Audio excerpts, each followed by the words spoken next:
Bienvenidos. En esta oportunidad quiero analizar con ustedes uno de los artículos más interesantes publicados durante los últimos años en materia de psicología del testimonio, memoria y proceso penal. Se trata del trabajo de Loren Mons, Hailey Joanne Cullen, Lillian Kloft, Celine Van Golde, Anthony Harrison y Heather Flow, titulado Memory and Credibility Perceptions of Alcohol and Other Drug Intoxicated Witnesses and Victims of Crime, publicado en la revista Psychology, Crime y Law. Antes de entrar al estudio, quisiera hacer una precisión importante. Muchas personas leen este artículo creyendo que estudia los efectos del alcohol o de las drogas sobre la memoria.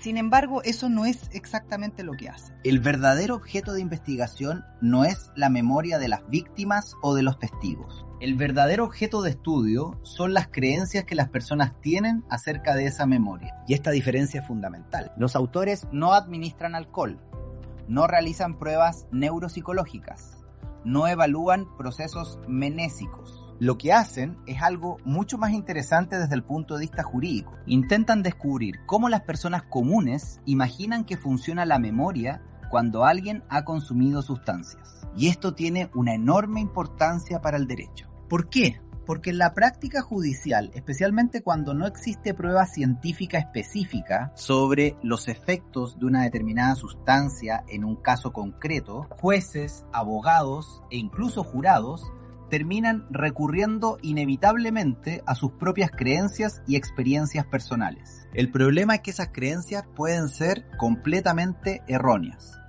Ese es el punto de partida del artículo. Los autores comienzan recordando algo que probablemente todos quienes trabajamos en litigación conocemos. La prueba testimonial continúa siendo una de las pruebas más importantes dentro del proceso penal. En delitos sexuales esto resulta todavía más evidente. Muchas veces el proceso depende esencialmente del relato de la víctima, del imputado y de algunos testigos periféricos. Por ello, cualquier factor que modifique la percepción de credibilidad puede terminar alterando completamente el resultado del juicio. Los autores recuerdan además que la literatura internacional ha demostrado reiteradamente que los errores en la valoración del testimonio constituyen una de las principales causas de condenas erróneas. No se trata solamente de recordar mejor o peor, se trata de administrar justicia. Y precisamente por eso consideran imprescindible comprender cómo las personas interpretan la relación entre intoxicación, memoria y credibilidad. Uno de los aspectos que más me gustó del trabajo es que antes de presentar su investigación, hacen una revisión bastante completa del estado del arte. Esto es importante porque permite entender algo que todavía suele desconocerse incluso entre operadores jurídicos. No todas las sustancias producen los mismos efectos sobre la memoria. Y esa afirmación, aunque parezca obvia, contradice una práctica bastante frecuente en tribunales. Muchas veces escuchamos expresiones como la víctima estaba drogada, había consumido sustancias, estaba bajo los efectos de drogas, como si todas las drogas afectaran exactamente igual la memoria. La evidencia científica demuestra que eso simplemente no es cierto. Los autores revisan primero la literatura sobre alcohol. Y aquí aparece uno de los conceptos centrales de toda la psicología del testimonio. Durante muchos años existió la creencia de que el alcohol volvía automáticamente poco confiable cualquier declaración. Sin embargo, la evidencia experimental desarrollada durante los últimos años ha mostrado una realidad bastante más compleja. Cuando los niveles de intoxicación son bajos o moderados, el alcohol suele disminuir la cantidad de información recordada, pero no necesariamente disminuye la exactitud de esa información. Esta diferencia merece detenerse algunos minutos. Recordar menos no significa recordar peor. Supongamos dos testigos.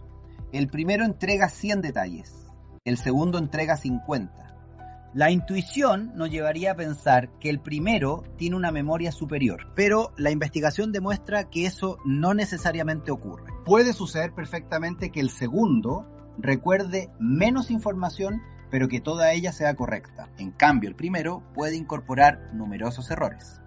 Por eso, los investigadores distinguen entre dos conceptos completamente distintos: la completitud del recuerdo y la exactitud del recuerdo. Esta diferencia conceptual probablemente sea una de las mayores contribuciones que la psicología cognitiva ha realizado al proceso penal durante los últimos 30 años. Posteriormente, los autores revisan la evidencia sobre cannabis y aquí el escenario cambia considerablemente. Los estudios disponibles muestran que el cannabis puede afectar distintos procesos cognitivos de forma diferente al alcohol. Existe evidencia de menor cantidad de detalles recordados, dificultades en tareas de reconocimiento facial y especialmente una mayor susceptibilidad a la formación de falsas memorias bajo determinadas condiciones experimentales. Es decir, nuevamente desaparece la idea de una respuesta universal. No podemos decir simplemente que las drogas afectan la memoria. Debemos preguntarnos, ¿qué droga? ¿Qué dosis? ¿En qué momento fue consumida?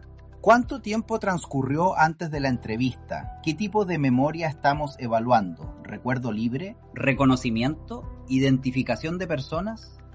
Esta manera de pensar representa un cambio profundo respecto de las aproximaciones tradicionales utilizadas en muchos tribunales. La idea central del artículo. Después de revisar toda esa literatura, los autores plantean una pregunta extraordinariamente inteligente. Si la población general posee ideas equivocadas acerca de cómo funcionan estas sustancias, ¿qué ocurre cuando esas mismas personas deben valorar la declaración de una víctima o de un testigo? Recordemos que en muchos países los jurados toman decisiones precisamente sobre esa base. Pero incluso en sistemas como el chileno, donde no existen jurados populares en materia penal, los jueces siguen siendo seres humanos. También poseen intuiciones. También tienen experiencias personales. También pueden verse influidos por estereotipos. Por eso esta investigación resulta perfectamente aplicable a nuestra realidad. Diseño metodológico. La investigación utiliza un diseño transversal mediante encuesta. Participaron 470 estudiantes universitarios australianos mayores de edad. A cada uno se le preguntó su grado de familiaridad con distintas sustancias. No solamente si las había consumido, también si había observado a otras personas consumirlas. Posteriormente respondieron preguntas acerca de cuánto creían que cada droga afectaba la memoria y cuánto disminuía la credibilidad de una víctima o un testigo. Desde un punto de vista metodológico, el diseño es sencillo. No pretende establecer causalidad, no estudia funcionamiento cerebral, no evalúa memoria real. Su propósito consiste únicamente en describir percepciones. Y dentro de ese objetivo metodológico, el diseño resulta completamente adecuado. Primer resultado. Quizás el primer hallazgo no sorprende demasiado. La mayoría de los participantes cree que el alcohol afecta considerablemente la memoria. Lo mismo ocurre con los alucinógenos y con el policonsumo de alcohol más cannabis. Pero aparece un dato muy interesante. Cuando se les pregunta por cannabis o cocaína, una proporción importante simplemente responde no lo sé. Esto significa que las personas poseen creencias relativamente fuertes respecto del alcohol, pero mucha incertidumbre respecto de otras sustancias. Y eso resulta particularmente relevante para el proceso penal, porque la incertidumbre suele ser reemplazada por intuiciones personales. El hallazgo más interesante. En mi opinión, el resultado más relevante del estudio aparece cuando los autores analizan la relación entre experiencia personal y creencias. Las personas que habían consumido cannabis anteriormente tendían a considerar que esa sustancia afectaba poco la memoria. Lo mismo ocurría, en menor medida, con quienes habían consumido éxtasis. ¿Por qué sucede esto? Los autores proponen varias hipótesis. La primera es bastante simple. Quizás esas personas realmente nunca experimentaron dificultades importantes de memoria. La segunda resulta mucho más interesante. Podría existir un fenómeno de autojustificación, es decir, minimizar cognitivamente los efectos negativos del propio consumo. Y la tercera explicación me parece probablemente la más sofisticada. La intoxicación podría alterar la propia conciencia acerca del funcionamiento de la memoria. En otras palabras, una persona podría creer sinceramente que recuerda perfectamente cuando objetivamente no ocurre así. Este fenómeno pertenece al campo de la metamemoria y constituye una línea de investigación muy activa dentro de la neuropsicología contemporánea. Credibilidad. La siguiente parte del artículo analiza algo distinto, no la memoria, la credibilidad. Y aquí aparece una cuestión muy interesante. La mayoría de los participantes considera que una víctima o un testigo intoxicado resulta menos creíble que uno sobrio. Pero inmediatamente surge una pregunta. ¿Qué significa exactamente ser menos creíble? Los propios autores reconocen que probablemente muchos participantes confundieron dos conceptos distintos. Por un lado, la calidad de la memoria. Por otro, la honestidad del testigo. Y esos conceptos no son equivalentes. Una persona puede recordar perfectamente y mentir. Puede recordar mal y ser completamente honesta. Puede recordar poco, pero todo correctamente. O puede inventar información. La credibilidad judicial integra numerosos componentes distintos, y esa es precisamente una de las limitaciones conceptuales más interesantes del estudio. Las limitaciones. Algo que valoro especialmente del artículo es la honestidad metodológica. Los autores reconocen expresamente sus limitaciones. La muestra está formada principalmente por estudiantes universitarios australianos. No son jueces, no son fiscales, no son defensores, no son jurados reales. Además, respecto de algunas sustancias existía muy poca familiaridad, lo que limita la potencia de determinados análisis. Estas limitaciones no invalidan el estudio, simplemente delimitan el alcance de sus conclusiones. Y esto constituye una buena práctica científica. La principal conclusión. Finalmente los autores llegan a una conclusión que considero particularmente relevante para el derecho probatorio. Las percepciones que las personas tienen acerca de los efectos del alcohol y de otras drogas no siempre coinciden con la evidencia científica disponible. Por ello sostienen que, cuando la intoxicación constituye un aspecto relevante del caso, puede resultar necesario incorporar prueba pericial especializada para explicar al tribunal cómo determinadas sustancias afectan realmente la memoria y cuáles son los límites del conocimiento científico actual. No basta con afirmar que una persona había consumido alcohol. Tampoco basta con sostener que había consumido cannabis. La pregunta jurídicamente correcta siempre será otra.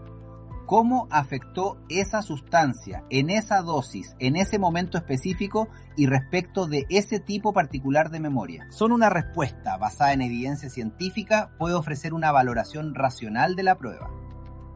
Reflexión final. Creo que este trabajo tiene una enseñanza que trasciende ampliamente el tema del alcohol o de las drogas. Nos recuerda que los operadores jurídicos no somos inmunes a nuestros propios prejuicios.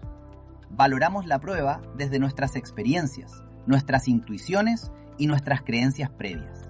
Sin embargo, la función del proceso penal no consiste en confirmar esas intuiciones, sino en someterlas al contraste con el conocimiento científicamente disponible. Desde esa perspectiva, el mayor aporte del artículo no radica en decirnos que determinadas sustancias afectan más o menos la memoria. Su verdadera contribución consiste en advertirnos que la forma en que valoramos un testimonio también puede estar sesgada y que esos sesgos pueden influir en decisiones tan trascendentes como condenar o absolver a una persona.